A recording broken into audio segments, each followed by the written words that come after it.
भूसंपादन कार्यालयाच्या नोटिशीवरील चुकीची नावे काढण्यासाठी 500 रुपयांची लाच स्वीकारताना नायब तहसीलदारासह लिपिकाला रंगेहात पकडण्यात आलं।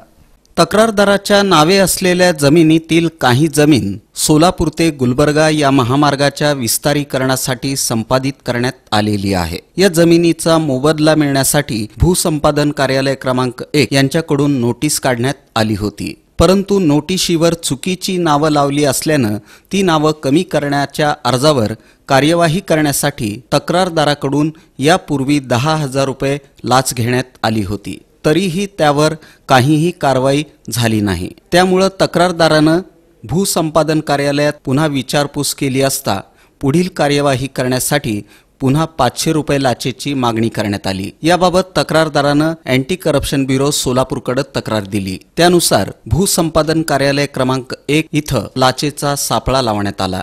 तक्रारदाराकडून लिपिक सलीम चांदसाब शेख वय 47 राहणार मंद्रुप तालुका दक्षिण सोलापूर यानं 500 रुपये लाचेची रक्कम स्वीकारल्यानंतर त्याला रंगेहात पकडण्यात आलं। या प्रकरणी सदर बजार पोलीस ठाण्यात कंत्राटी नायब तहसीलदार नरसिंह कुलकर्णी वय 67 राहणार अंत्रोळीकर नगर भाग 1 होडगी रोड आणि सलीम शेख लिपिक या दोघांविरुद्ध गुन्हा दाखल करण्यात आला। ही कारवाई अँटी करप्शन ब्युरोचे पोलीस अधीक्षक संदीप दिवाण, अप्पर पोलीस अधीक्षक दिलीप बोरस्ते यांच्या मार्गदर्शनाखाली अँटी करप्शन ब्युरो सोलापूरचे पोलीस अधीक्षक अरुण देवकर, पोलीस निरीक्षक जगदीश भोपळे, नीलकंठ जाधवर, सहाय्यक पोलीस उपनिरीक्षक संजय बिराजदार, हवालदार चंद्रकांत पवार, निलेश शिरूर, सिद्धाराम देशमुख यांनी केली। विशेष भूसंपादन अधिकारी कार्यालय क्रमांक 1 यांच्याकडे सोलापूर ते गुलबर्गा मार्ग या जमीन संपादित झालेली आहे।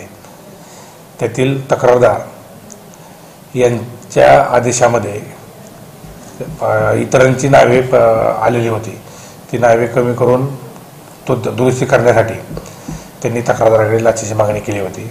यापूर्वी त्यांनी तक्रारदाराकडून 10,000 रुपये लाचेची मागणी केली। काल पुन्हा ते त्याबाबत चौकशी करायला गेले असता त्यांनी पुन्हा त्यांना 500 रुपयाची लाच मागितली।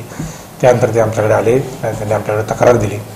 त्या तक्रारीमध्ये आम्ही पडताळणी केली असता त्या कार्यालयातील नायब तहसीलदार कंत्राटी नायब तहसीलदार कुलकर्णी व लिपिक शेख यांना 500 रुपयाची लाच घेताना आम्ही रंगेहात पकडलेला आहे। त्यांच्या विरुद्ध सदर बाजार पोलीस ठाण्यात गुन्हा दाखल केलेला आहे व त्यांना अटक करण्यात आलेली आहे। त्यानंतर कंत्राटी नायब तहसीलदार नरसिंह कुलकर्णी आणि लिपिक सलीम चांदसाब शेख या दोघांना जिल्हा व सत्र न्यायाधीश 2 MV मोराळे यांच्या न्यायालयासमोर उभं केलं असता न्यायाधीशांनी दोघांना 1 दिवस पोलीस कोठडीत ठेवण्याचा आदेश दिला। यामध्ये सरकार पक्षातर्फे सहाय्यक सरकारी वकील ॲडव्होकेट प्रकाश जन्नू यांनी तर आरोपीतर्फे ॲडव्होकेट प्रशांत नवगिरे यांनी काम पाहिलं।